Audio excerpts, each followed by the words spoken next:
ഈ ലോകത്ത് ഇതുവരെയായിട്ട് ആരും പുനർജനിച്ചിട്ടില്ല. ഒന്നാമത്തെ സത്യം. രണ്ടാമത്തത്, നമ്മൾ കേട്ടിട്ടുള്ള കാര്യങ്ങൾ പലതും കെട്ടുകഥകളാണ്. പണ്ടുള്ളവർ പറഞ്ഞ് പറഞ്ഞ് പറഞ്ഞ് പറഞ്ഞ് അതിങ്ങനെ കൈമാറി കൈമാറി കൈമാറി കൈമാറി ഇപ്പോഴത്തെ ജനറേഷൻ്റെ അടുത്തെത്തിയിട്ടുണ്ട്. പിന്നെ പുനർജന്മം എന്ന് പറയുമ്പോൾ തന്നെ യേശു ക്രിസ്തു പുനർജനിക്കുന്നുണ്ട്. പക്ഷേ ഞാനത് തർക്കിക്കാനൊന്നും പോയിട്ടില്ല. അത് നമ്മളെ വിശ്വാസം, നമ്മൾ വിശ്വസിക്കുന്ന ഒരു സത്യം. യേശു ക്രിസ്തു പുനർജനിച്ചിട്ടുണ്ട്. പക്ഷേ ഞാൻ എൻ്റെ കഥയിൽ ഞാൻ കൊണ്ടുവന്നൊരു സത്യം, കഥയിലുള്ള സത്യമാണ് കേട്ടോ. ലോകത്താരും ഇതുവരെയും പുനർജനിച്ചിട്ടില്ല, മരണത്തിൽ നിന്ന് പുനർജനിച്ചിട്ടില്ല. ഞാൻ മനസ്സിലാക്കിയ കാര്യം, ഞാൻ കുറച്ച് കാര്യങ്ങളിലൂടെ മനസ്സിലാക്കിയ കാര്യം മാത്രമാണ്. ഈ ലോകത്ത് ആരും പുനർജനിച്ചിട്ടില്ല. അപ്പം ഇതിൽ ഈ കഥയിൽ പോകുന്നത്, ഒരു വ്യക്തി പുനർജനിക്കുന്നുണ്ട്, മരണത്തിൽ നിന്ന് ഒരു വ്യക്തി പുനർജനിക്കുന്നുണ്ട്. പക്ഷേ ആ പുനർജനിക്കുന്നത് ചെകുത്താൻ്റെ പുത്രനായിട്ടാണ്, ചെകുത്താൻ്റെ പുത്രനായിട്ട്. അപ്പം അവൻ ഈ ഭൂമിയിൽ വരുമ്പം എന്തൊക്കെ ഇവിടെ സംഭവിക്കും, അതായിരുന്നു കഥ. അങ്ങനെ ആ സ്ക്രിപ്റ്റ് അങ്ങനെ പോയിക്കൊണ്ടിരിക്കുകയായിരുന്നു. അപ്പം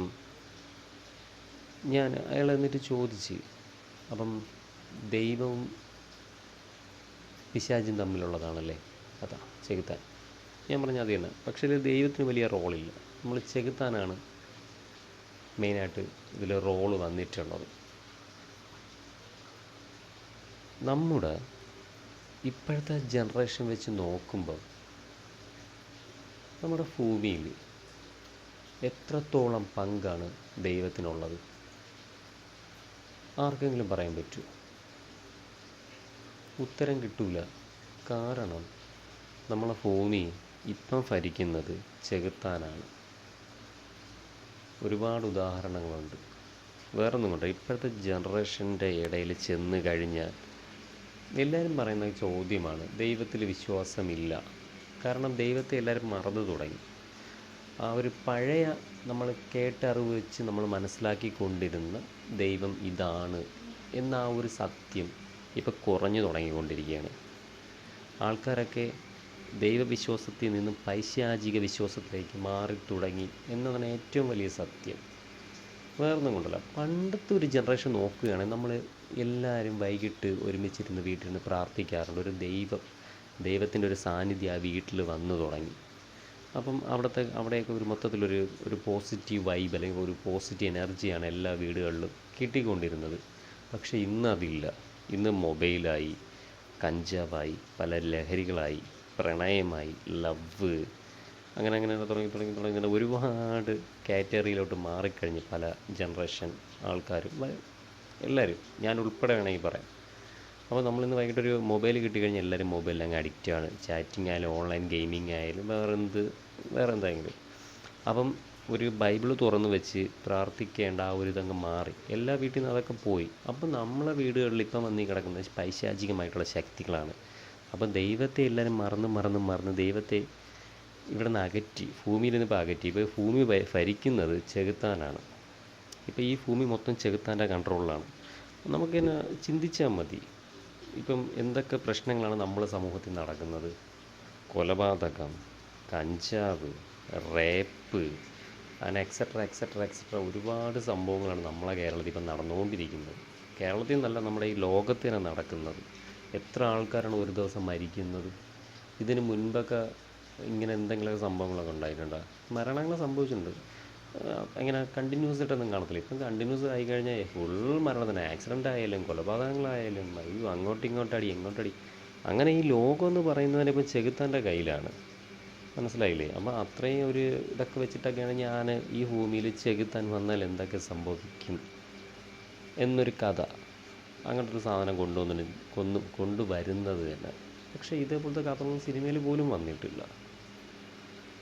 ഒരു ചെകുത്താൻ ഭൂമിയിൽ വരുന്നു, ഇതൊക്കെ സംഭവിക്കുന്നു, ആരും ഇതുവരെ ഞാൻ കണ്ടിട്ടില്ല ഇങ്ങനെയുള്ള സിനിമ. പക്ഷേ ഇംഗ്ലീഷ് പടങ്ങളൊക്കെ കണ്ടിട്ടുണ്ട് കേട്ടോ, അങ്ങനത്തെ കുറേ സംഭവങ്ങളൊക്കെ. പക്ഷേ മലയാളത്തിലൊന്നും ഇപ്പോഴും ഇൻവെസ്റ്റിഗേഷൻ മൂവീസ്, അങ്ങനെ ത്രില്ലിങ്, അങ്ങനത്തെ കുറേ സംഭവങ്ങൾ, ഹൊററൊക്കെ വേസ്റ്റ് പടങ്ങളായി മാറിക്കൊണ്ടിരിക്കുകയാണ്. അപ്പോൾ ഏറ്റവും ഹീറോ എന്ന് പറഞ്ഞാൽ ചെകുത്താനാണ്.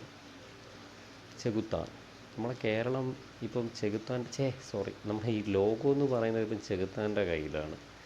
അവൻ്റെ കൺട്രോളിലാണ്. അവൻ ഇവിടെ എന്ത് നടക്കണം നടക്കണ്ട എന്നൊക്കെ തിരിക്കുന്നത് ചെകുത്താനാണ്. പക്ഷെ ദൈവം ഇല്ലയെന്ന് ഞാൻ പറയില്ല കേട്ടോ. ഒരു 125% ദൈവത്തിൻ്റെ സാന്നിധ്യം ഇപ്പോഴും നമ്മളീ ലോകത്തുണ്ട്. എനിക്കൊക്കെ ഒരുപാട് നല്ല നല്ല കാര്യങ്ങളൊക്കെ നടത്തി തന്നിട്ടുണ്ട്. അത് ദൈവത്തിൻ്റെ ഒരു അനുഗ്രഹം മാത്രമായിട്ടാണ് ഞാൻ വിശ്വസിക്കുന്നത്. പക്ഷേ 75% കൺട്രോളും ചെകുത്താൻ്റെ കയ്യിലാണ്. വഴി തെറ്റ ഒരു നിമിഷം മതി, നമ്മൾ വഴി തെറ്റാനായിട്ട് ഒരു നിമിഷം മതി, അത്രേ ഉള്ളൂ. ചെകുത്താൻ പല സാഹചര്യങ്ങളിൽ കൂടെ നമ്മളെ ചുറ്റിപ്പറ്റി, നമ്മൾ നിഴലിനെ പോലും നമുക്ക് വിശ്വസിക്കാൻ പാടില്ല. അത് കേട്ടിട്ടില്ലേ? എന്തോ ഒരു ചെകുത്താൻ്റെ ഡയലോഗുണ്ട്,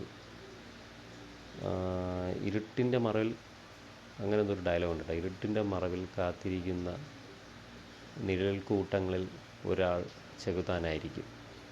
അങ്ങനെ ഒരു ഡയലോഗുണ്ട്.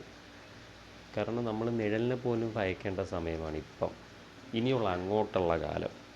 നിഴൽ എന്ന് പറയുന്നത് തന്നെയാണ് നമ്മുടെ ചെകുത്താൻ എന്ന് പറയുന്നത്. നമ്മൾ പല നിഴലുകളുടെ പിന്നാലെ ഓടാറുണ്ട്. പക്ഷെ അതിലേത് നിഴലാണ് നമുക്ക് വഴി കാണിക്കണമെന്ന് ആർക്കും പറയാൻ പറ്റത്തില്ല. കാരണം ചെകുത്താൻ്റെ നിഴലുകൾ നമ്മുടെ പിന്നിലും ബാക്കിലും സൈഡിലൊക്കെ ഉണ്ട്. നമ്മൾ അതിനെ ഫോളോ ചെയ്ത് ഇങ്ങനെ പോയിക്കൊണ്ടിരിക്കുന്നതൊക്കെ പല പല അപകടങ്ങളിലും പല പല പല പല അതിലൊക്കെയാണ്. സോ ചെകുത്താൻ ഈ ഭൂമി ഭരിക്കുന്നിടത്തോളം ഇനിയുള്ള അങ്ങോട്ടുള്ള ജനറേഷൻ എത്രത്തോളം അപകടകരമാണെന്ന് പറയാനേ പറ്റത്തില്ല.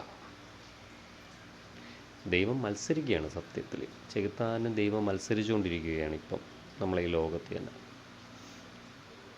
അതിനിടയിൽ ഈ കൊച്ചു കേരളത്തിൽ കിടന്ന് നമ്മൾ ഒരുപാട് ബുദ്ധിമുട്ടുന്നുണ്ട്, പല ചെകുത്താൻ്റെ പിള്ളേർ കാരണം. അങ്ങനത്തെ ഒരു കാലമായി മാറിക്കൊണ്ടിരിക്കുകയാണ്. സോ അതുകൊണ്ട് തന്നെയാണ് ഞാനും അങ്ങനത്തെ ഒരു സ്റ്റോറി ചെയ്തതും. പക്ഷേ സ്റ്റോറി ചെയ്തപ്പോൾ തന്നെ ആ കഥയിൽ ഒരുപാട് മാറ്റങ്ങൾ വരുത്താൻ പറഞ്ഞു. പക്ഷേ എന്നെക്കൊണ്ട് പറ്റില്ല.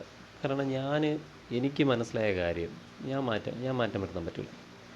അങ്ങനത്തെ സംഭവം എനിക്ക് മാറ്റേണ്ട കാര്യമില്ല. കാരണം അങ്ങനെ മാറ്റിക്കഴിഞ്ഞാൽ ആ കഥയ്ക്കൊരു ജീവനില്ല, ജീവൻ പോയി. ചെകുത്താൻ എന്ന് പറയുമ്പോൾ അവൻ എന്തൊക്കെയാണ് ഇവിടെ കാണിക്കേണ്ടതെന്നൊക്കെയാണ് ഞാൻ ആ കഥയിൽ എഴുതിയിട്ടുള്ളത്. അപ്പോൾ എനിക്കത് മാറ്റം വരുത്താൻ പറ്റില്ല. ഞാൻ എന്തായാലും ഒരു ദിവസം ഞാൻ ആ സ്റ്റോറി ചെയ്യും. അതെൻ്റെ വാശിയാണ്, അതിന് ചെയ്യണമെന്നൊരു ആഗ്രഹമുണ്ട്. സമൂഹം അറിയണം ആരാണ് ചെകുത്താൻ, അവൻ എന്തൊക്കെയാണ് ഈ ഭൂമിയിൽ കാണിക്കുന്നത്. അതിനെനിക്കൊരു നാടകകഥയാക്കി മാറ്റാൻ ഒട്ടും താല്പര്യമില്ല. അതുകൊണ്ടാണ് ഞാൻ പിന്നെ ആ കഥ എനിക്ക് തന്നെ ചെയ്യണമെന്നൊരാഗ്രഹമുണ്ട്. അങ്ങനെ ഞാൻ സ്റ്റോറി മാറ്റി വച്ചിരിക്കുകയാണ്.